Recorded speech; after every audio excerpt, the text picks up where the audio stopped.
जाए, मैं बड़ी इज्जत और एहतराम के साथ जनाब मोहतरम एवेंजलिस्ट आसिफ कल्याण से रिक्वेस्ट करूंगा कि वो अपना माइक अनम्यूट करें और आज के पाक कलाम को शेयर करें जो खुदा ने खुदा की तरफ से मिला है। भाई आसिफ। मसीह यीशु के नेक, अमीक और जलाली नाम में आप सबकी सलामती हो। मैं खुदाम का शुक्र अदा करता हूं कि खुदाम ने आज फिर मुझे ये मौका बख्शा कि मैं उसके कलाम की खुशखबरी को अब तक पहुंचा सकूं। मैं खुदा के खादम पास्टर जॉन अशरफ के लिए, पूरी टीम के लिए, उन सबका शुक्रिया अदा करता हूं जिन्होंने मुझे ये मौका बख्शा कि मैं क्राइस्ट विजन यूरोप के इस प्लेटफॉर्म पर आकर उसके कलाम की खुशखबरी को आप तक पहुंचाने का सबब ठहरूं। बेशक खुदाउन जब चाहे जहां चाहे वो अपने लोगों को अपने नाम और इज्जत और जलाल के लिए खर्च और इस्तेमाल करता है। आज जब खुदा के खादम पास्टर जॉन अशरफ ने मुझे हुक्म किया कि आज खुदा के कलाम की खुशखबरी को आपने जमायत में पेश करना है, तो मैं हमेशा की तरह दिल में सोचा कि मैंने अपने काम जो है ऑफिस के वो भी करने हैं और बहुत ज़रूरी भी हैं। लेकिन मेरे दिल में एकदम ये ख्याल आया कि जो खुदा का काम है वो खुदा को करने दो, और जो मेरा काम है वो मुझे करना है। क्योंकि उसने फरमाया कि शेर का बच्चा भूखा रह सकता है लेकिन मेरा तालब हरगिज़ भूखा ना रहेगा। तो मेरे दिल में, मेरे जहन ने झंझोड़ा के अव्वल तरजीह जो है वो खुदा के नाम को, उसके कलाम को है। पहले ढूंढो तुम उसकी बादशाही, तो ये सारी चीजें तुमको मिलती जाएंगी। तो मैंने सोचा कि खुदा का काम है रिज़्क देना, सेहत देना, तंदुरुस्ती देना, लेकिन उसका जो ग्रेट कमीशन है कि तुम कौमों में जाकर उसके कलाम की मनादी करो, वो मेरा और आपका काम है जिसको हमें हर सूरत करना है। तो आए अजीजों, मैं खुदावंद का शुक्र अदा करता हूं कि खुदावंद ने आज मुझे अपने जलाल के लिए, अपने नाम के लिए ये मौका बख्शा कि मैं उसके कलाम की खुशखबरी को फैला सकूं। हमारी आज की जो मेन आयत है वो है ज़बूर 2 उसकी 11 आयत। और आज के कलाम का जो टॉपिक है वो है इबादतें। लास्ट टाइम जब मैंने खुदा के कलाम की खुशखबरी को आपके दरमियान बांटा था तो मैंने दुआ के मतलब हम सब ने मिलकर सीखा था कि हमें कैसे दुआ करनी है और कौन सी दुआ है जो हमें अपने खुदा के हजूर में अपने उसके पाकरू की मामूरी अता करती है। कौन सी दुआ है जिसके वसीला से हमारी दुआएं जो हैं वो खुदा के हजूर बखूर की मानत पहुंचती हैं। लेकिन आज का टॉपिक जो मेरा है वो है इबादतें। आज का मजमून है इबादतें, और जो इसकी मेन आयत है वो है ज़बूर 2 उसकी 11 आयत। खुदावंद के कलाम में लिखा है, डरते हुए खुदावंद की इबादत करो। मेरे अजीजों, दुनिया में इस वक्त बहुत सारी कौमें जो अपने अपने माबूद के लिए दुआ करती हैं, जो अपने अपने माबूद के सामने झुकती हैं ताकि उसका माबूद उसकी दुआओं को सुन सके, उनकी इल्तिजाओं को, मुनाजातों को सुन सके और उसका जवाब दे सके। हर एक का हर एक कौम का अपना अपना ईमान है, क्योंकि हर कोई अपने माबूद के वसीला से रिहाई, खलासी, तसल्ली, तशफ़ी, खुशी पाना चाहता है। लेकिन जो मेरा और आपका जिंदा खुदा यहोवा अलहीम, जिसने फरमाया अपने लोगों को कि जब तुम दुआ करो तो इबादत करो तो डरते हुए उसकी इबादत करना, जिसका मतलब ये है कि हमें जब भी इबादत करनी है उसकी हजूरी में, उसके खौफ में रहकर, उसे डरते हुए, कहीं ऐसा ना हो कि हम ऐसी इबादत जो उसके हजूर ना मकबूल हो वो करते रहें। इसलिए कलाम मुकद्दस दाऊद नबी का ज़बूर 2 में लिखा है कि डरते हुए खुदाम की इबादत करो, जिसका मतलब यह है कि इबादत एक ऐसी चीज है जो करते वक्त किसी चीज से यानी डरना भी चाहिए, बजाय इसके कि हमारा माबूद जो है, हमारा खुदा जो है वो खुश हो, हम ऐसी इबादत कर रहे हूं जिससे वो ना खुश हो। आज हम खुदावंद के हजूर में कलाम मुकद्दस में से 4 किस्म की जो इबादत हैं, 4 किस्म की जो कौमें हैं जो इस वक्त दुनिया में अपने अपने माबूदों को पुकारती हैं, उसके सामने झुकती हैं, ताकि उसका माबूद उसकी दुआ को सुने। आइए जरा देखते हैं कि आज दुनिया में कौन कौन सी ऐसी कौमें हैं जो अपने अपने माबूदों को पुकारती हैं।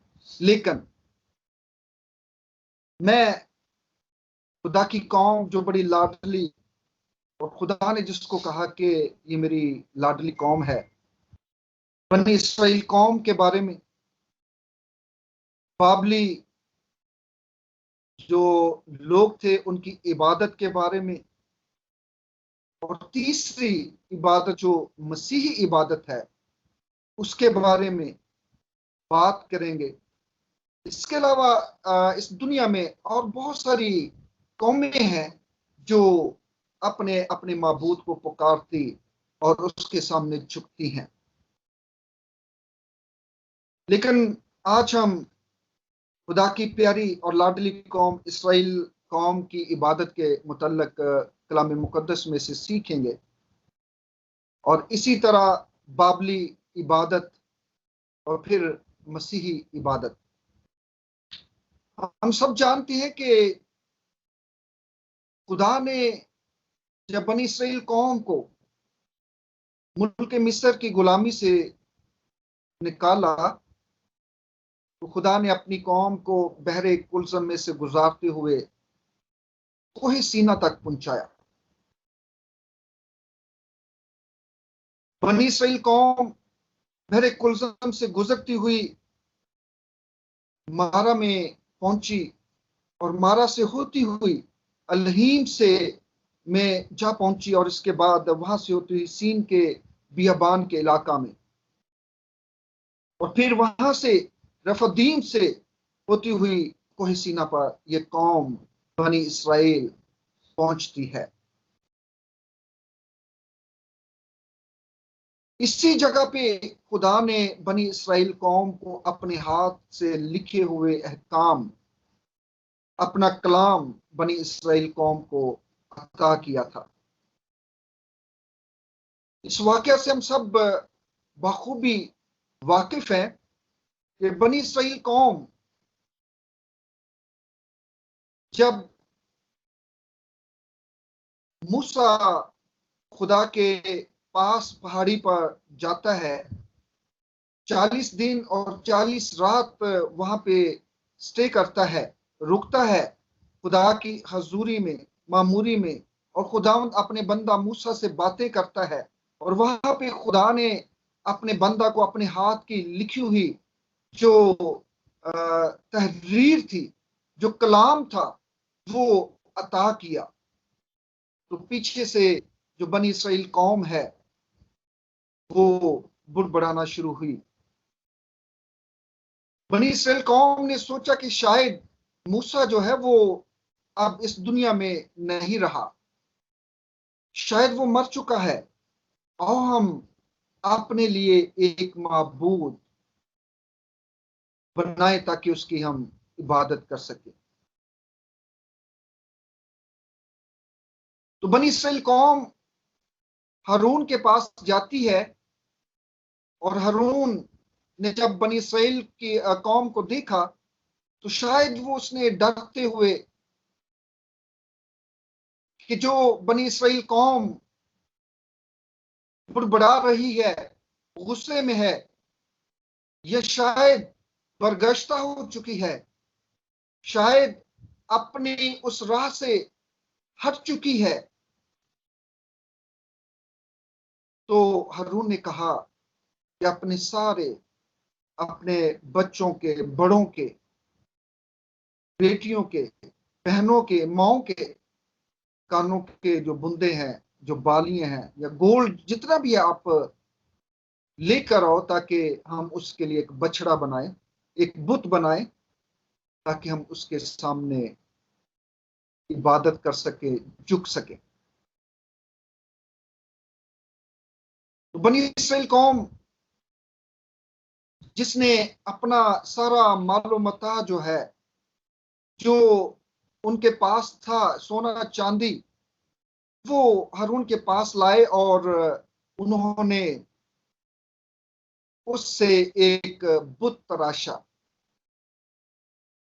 उन्होंने उसको अपने माबूद के तौर पर अपना लिया, और हारून ने ऐलान किया कि अगला दिन हम ईद मनाएंगे, हम बुत के सामने झुकेंगे, उसकी इबादत करेंगे। तो हम सब जानते हैं कि खुदा का बंदा मूसा जब पहाड़ से नीचे उतर रहा था तो देखा कि बनी इसराइल कौम जो है वो अपनी रंगीलियों में फंसी है, वो जश्न कर रही हैं, वो जश्न मना रही हैं, वो अपनी लाइन से हट चुकी है, वो अपने हाथ की बनी हुई जो मूर्त है उसके सामने झुककर उसको इबादत करने वाली है। तो मूसा दिल में बड़ा गुस्से हुआ, और सोचा कि ये कौम जो खुदा की लाडली कौम है, जिसने उस खुदा ने जिसने बियाबान में उनको मन बरसाया, उस खुदा ने जिसने समुंदर में से उसके दो हिस्से करके इसको पार लंगाया ताकि वो मुल्क मिस्र की गुलामी से छुटकारा हासिल कर सके,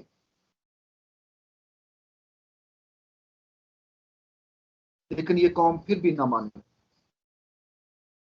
तो कलाम हक में लिखा है कि मूसा ने खुदा ने मूसा को कहा कि तू पीछे हो जा, मैं इस कौम को भस्म कर दूंगा, मार दूंगा, खत्म कर दूंगा।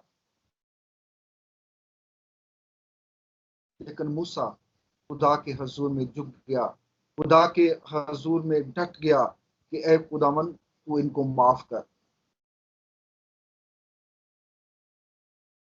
कि ये लोग तेरे बारे में क्या कहेंगे। अगर तुम अगर आपने इसको माफ नहीं किया तो मेरा नाम भी जो है वो किताब हयात से मिटा देना। वहां पे खुदा ने फिर जो हुक्म दिया, फिर खुदा ने अपने लोगों को कि मैं तेरी रोटी और पानी पर बरकत दूंगा। खरूज उसके 23 बाप उसकी 25 से 26 आयत में लिखा है कि मैं तेरी रोटी और पानी पर बरकत दूंगा, मैं तेरे बीच से बीमारी को दूर करूंगा, तेरे मुल्क में ना तो किसी के अस्कात होगा, ना कोई बाँच रहेगी। मैं तेरी उम्र पूरी करूंगा, तेरे दुश्मनों को शिकस्त दूंगा। मेरे तो ये है वादा जो खुदा ने इबादत के हवाले से किया। अगर तू मेरी इबादत करेगा, किसी और की नहीं, क्योंकि मैं ही तेरा मालिक हूं, मैं ही तेरा खालिक हूं। मैं ही ने तुझे मुल्क मिस्र की गुलामी से तुझे छुड़ाया है। मैं ही ने तुझे समुद्र के दो हिस्से करके तुझे उस पार से दूसरे पार लेके आया, ताकि फिरौन की फौज जिसको मारना चाहती, जो पीछा कर रही, उनको शिकस्त दूं, उनको मारूं। बियाबान में मन बरसाया। खुदा ने कहा कि अगर तू मेरी इबादत करेगा तो मैं तेरी रोटी और पानी पर बरकत दूंगा। और फिर वादा किया कि मैं तेरे बीच से बीमारी को दूर करूंगा, क्योंकि डॉक्टरों का डॉक्टर, हकीमों का हकीम मेरा और आपका खुदा है। इस पूरी कायनात का खालिक वही है, जो अजली है, जो अब्दी है, जो था, जो है और जो आने वाला है। सिर्फ और सिर्फ उसकी ही जात अजली और अब्दी है।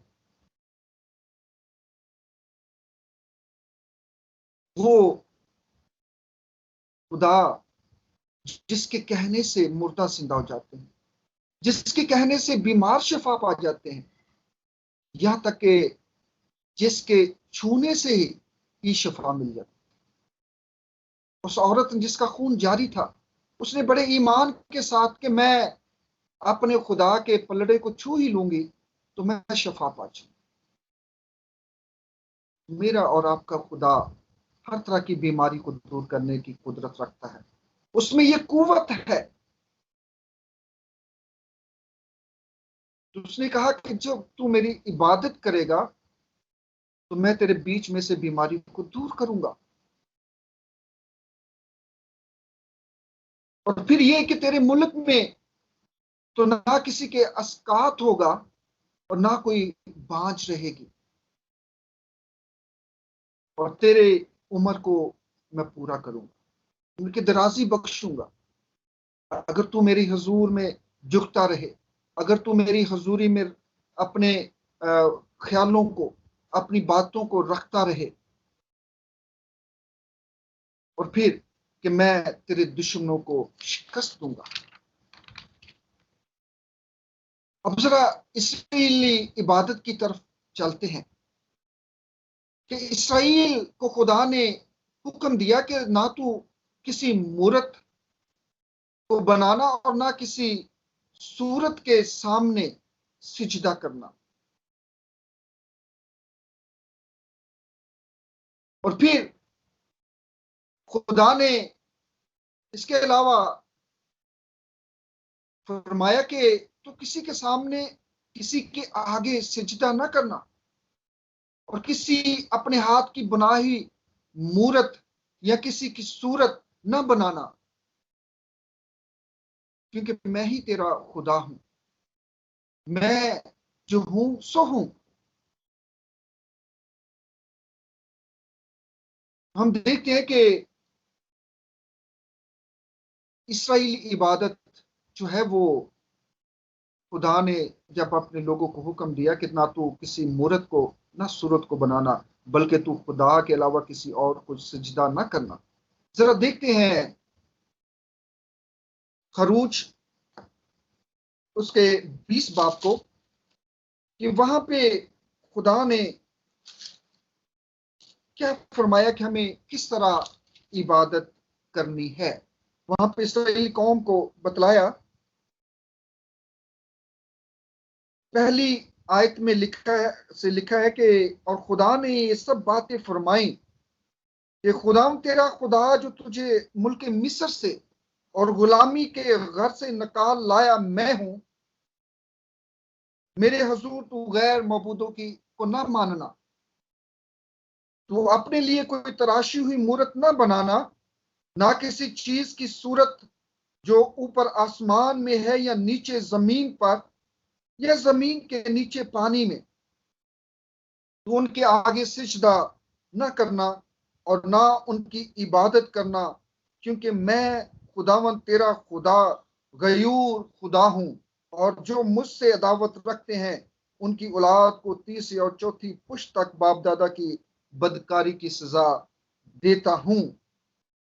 मेरे अजीजों, यहाँ पे खुदा ने बड़े वाज़ेह तौर पर हमें गाइड किया, हमें बतलाया है कि वो इबादत के मामला में बड़ा गयूर है, वो गैरत रखता है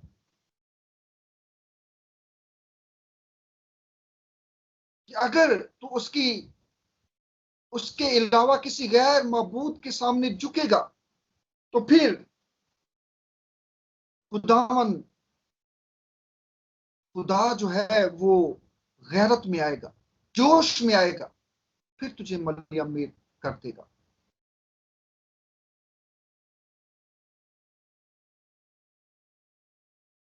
आगे जाके थोड़ा देखते हैं कि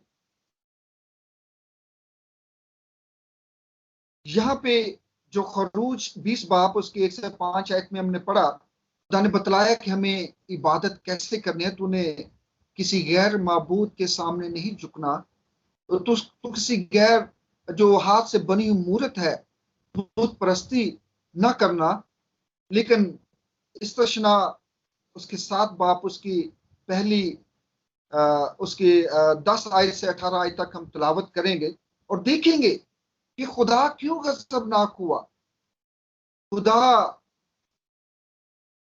जो अपने नाम की गैरत रखता है, खुदा ने क्यों इंसान को सफा हस्ती से मिटने का कहा, क्योंकि खुदा अपने नाम की इज्जत करना जानता है, और क्योंकि वो इज्जत और सताइश के लायक खुदा, वो हमारा खुदा है जिसके हाथ की हम कारागरी हैं। जरा मेरे साथ निकाल लें इस्तशना 7 बाप।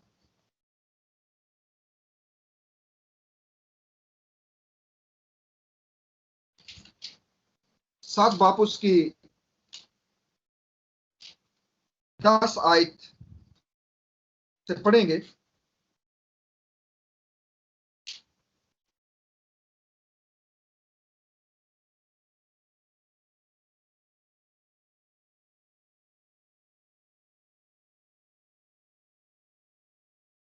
इस्तशना 20 बाप, सॉरी, उसकी 10 आयत से यूं शुरू होता है। खुदा के कलाम में लिखा है, जब तू किसी शहर से जंग करने को उसके नजदीक पहुंचे तो पहले उसे सुलह का पैगाम देना। और ये बात कनान के बारे में हो रही है जो खुदा ने इस वक्त अपने लोगों को फरमाया कि जब तू किसी शहर से जंग करने को उसके नजदीक पहुंचे तो पहले उसे सुलह का पैगाम देना, और अगर वो तुझको सुलह का पैगाम दे और अपने फाटक तेरे लिए खोल दे तो वहां के सब बाशिंदे तेरे बाज गुजार बनकर तेरी खिदमत करें। और अगर वो तुझसे सुलह ना करे बल्कि तुझसे लड़ना चाहे तो उसका मुहासरा करना, और जब खुदा तेरा खुदा उसे तेरे कब्जा में कर दे तो वहां के हर मर्द को तलवार से कत्ल कर डालना। लेकिन औरतों और बाल बच्चों और चुपाइयों और शहर के सब माल और लूट को अपने लिए रख लेना, और तू अपने दुश्मनों को उस लूट को जो खुदा तेरे खुदा ने तुझको दी हो खाना।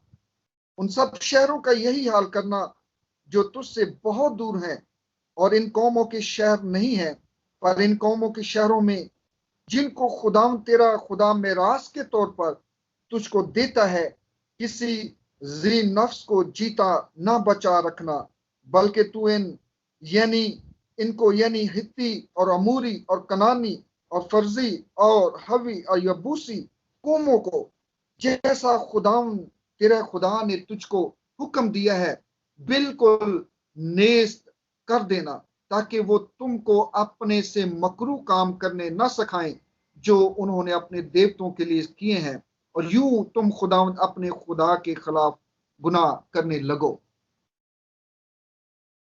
मेरे अजीजों, यहाँ इस हवाला में जो मुल्क कनान के बारे में बात हो रही है। और यहाँ पे 7 कबीले जो हमने अभी पढ़ा, 7 कौमें, हित्ती, अमोरी और कनानी और फर्जी और हवी हवी और यबूसी, जो ये 7 कौमें वहां पे आबाद थी।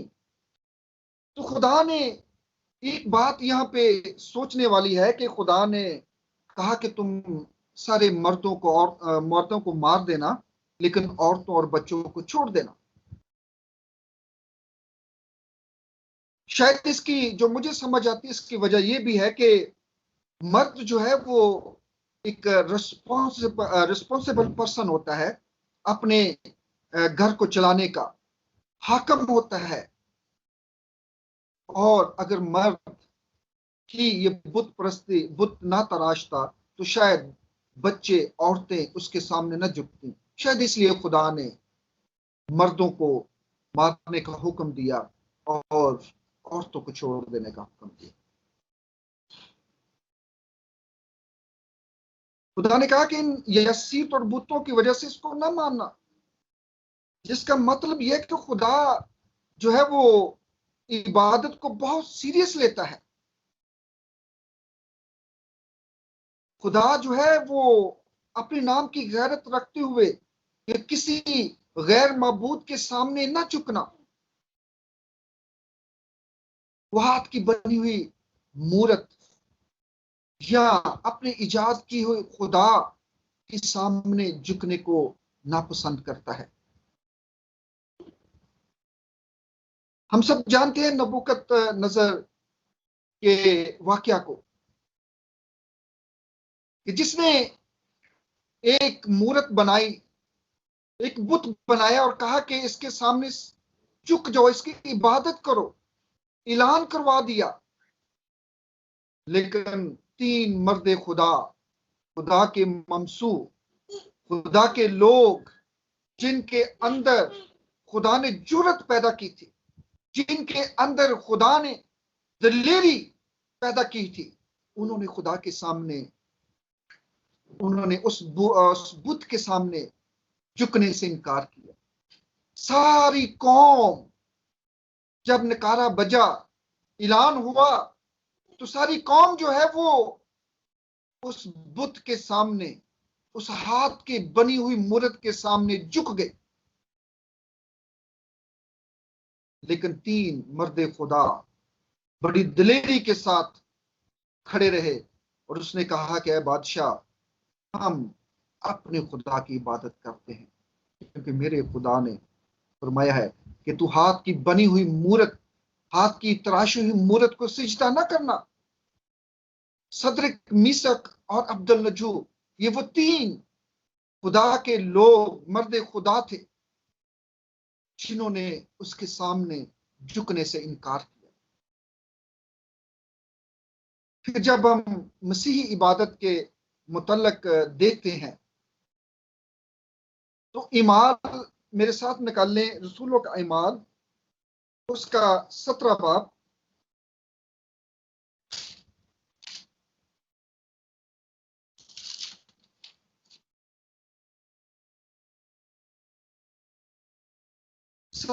और उसकी 29 और 30 आयत, 2 आयत हम तिलावत करेंगे।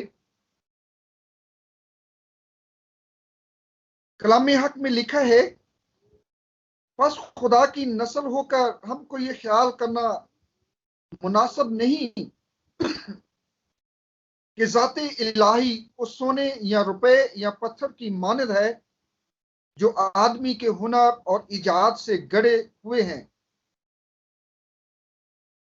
बस खुदा जहालत के वक्तों से चश्म पोशी करके अब सब आदमियों को हर जगह हुक्म देता है कि तौबा करें। मेरे अजीजों, यहाँ पे भी खुदा, मैं ये समझता हूं कि खुदा जो है वो शुरू ही से 2 कौमों को पसंद करता है।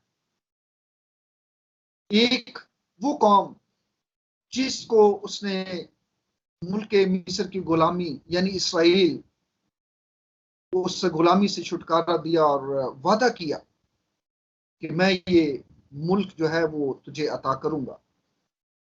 और दूसरी कौम वो मसीही लोग, वो कलीसिया जिसने उसके नाम पर बपतिस्मा लेकर निजात हासिल की। क्योंकि उसने कहा कि पहले तो इससे पेशतर कि हम उसकी हजूरी और मामूरी में आते, हम कुछ भी नहीं थे, रोंदे हुए, कुचले हुए सरकंडे की तरह थे, टमटमाते हुई बत्ती की तरह थे, जिसके जो जिसके अंदर जो तेल है वो खत्म हो चुका हुआ था। हमारी जिंदगियां जो है वो खत्म होने को थी। हम इंसान की नजरों में हकारत की निगाह से देखे जाते थे। लेकिन ये उसका फजल हुआ, उसने हमें अपने बेटे और बेटियां होने का हक बख्श दिया और शाही कायनों का फिरका में शामिल कर दिया। मैं और आप आज जो उसके खून खरीदे हैं, जो उस पर ईमान रखते हैं, जो बपतिस्मा लेकर उसके हजूर में निजात को वसूल करते, हासिल करते हैं, हम आम से खास बन गए। मसीह यीशु ने कहा कि मैं शरीयत को मनसूख करने नहीं बल्कि उसको पूरा करने आया हूं। इसराइली जो इबादत करते थे, वो इबादत और आज की इबादत में मेरे सीसो एक बहुत बड़ा फर्क है।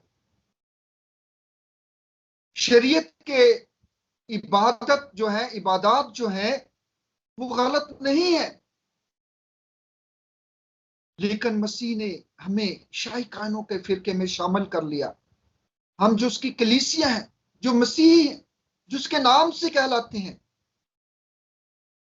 शरीयत और जो फजल का दौर जिसमें आज हम अपनी जिंदगी गुजार रहे हैं, एक खास और बड़ी वजह यह है कि शरीयत के दौर में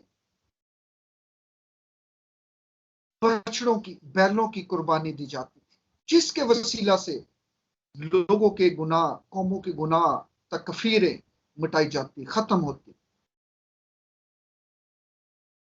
लेकिन मेरे और आपके खुदा ने खुद जमीन पर आकर इंसानी शक्ल, सूरत इख्तियार करके अपनी जान का कफारा एक ही दफा उसने कुर्बानी देकर हम सबों को अपना बना लिया, ताकि हम उस जुदाई को जो आदम से शुरू हुई, जिसके गुनाह की वजह से वो शुरू हुई, उस जुदाई की दीवार को गिराने में हमारी मदद की, हमें खुशी बख्शी, ताकि हम अपने खुदा के सामने डायरेक्ट बात कर सके। खुदा ऐसी इबादत को पसंद नहीं करता जो उसे पसंद नहीं।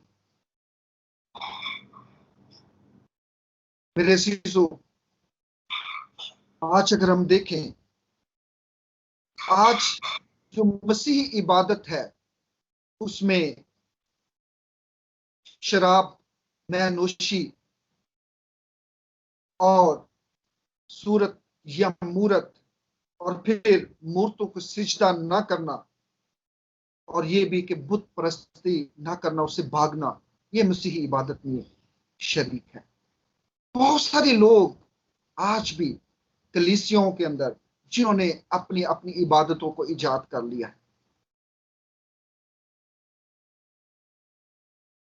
शरीयत के दौर में तो कहा जाता था कि ख्यालन, कौल और फेलन तो गुनाह ना करना, लेकिन शरीयत के दौर, लेकिन फजल के दौर में तो यहां तक स्ट्रिक्टनेस है, यहां तक जो है वो सख्ती है कि तू आराधा यानी ख्यालन जो है वो गुनाह ना करना। अगर तूने सोच भी लिया, तूने ख्याल भी कर लिया, तो तूने गुनाह किया।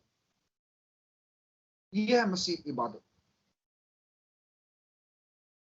खुदा के कलाम में लिखा है कि शराबी जो है वो उसकी बादशाही में दाखिल नहीं हो सकता। मसीह ने शागिर्दों को कहा कि तुम दुनिया का नूर हो, तुम्हारी रोशनी आदमियों के सामने झुके। आज हमें उन शागिर्दों रसूलों की जिंदगी के मुताबिक हमें चलना है, जो उन्होंने बतलाया, जो कलाम हक में मरकूम है, हमें उसको फॉलो करना है। इब्तदाई जो रसूली कलीसिया है, वो कैसे इबादत करती थी? वो तौबा की मुनादी करती, बपतिस्मा देती, और रसूलों के हाथ रखने से लोग रोल कुद्दस पाते, दुआ करते, रफाकत रखते और पाक इशा की इबादत में शरीक होते थे। जरा आखिरी आयत देख लें कि इमाल उसका 2 बाब उसकी 42 आयत, एक आयत हम देखेंगे, इमाल 2 बाब और उसकी 42 आयत।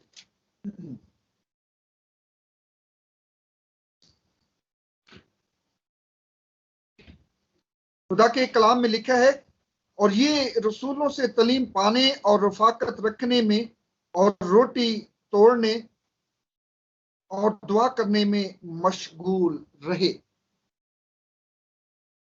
पौलुस और सिलास जो है, वो हम सब जानते हैं कि जब वो कैद में थे, पांव में बेड़ियां थी, हाथ में हथकड़ी थी, तो हम सब देखते हैं, सुनते हैं और सुना है, जानते हैं कि वो इस मुसीबत के दौर में भी दुआ कर रहे थे।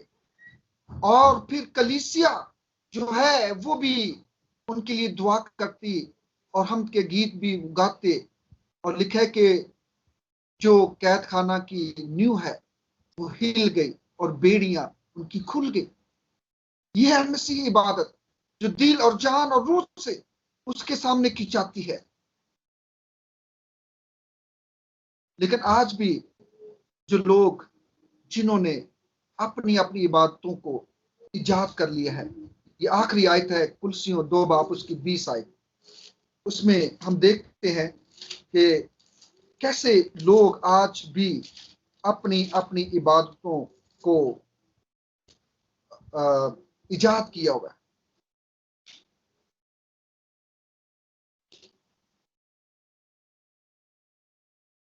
कुलसियों 2 बाब उसकी 20 आयत,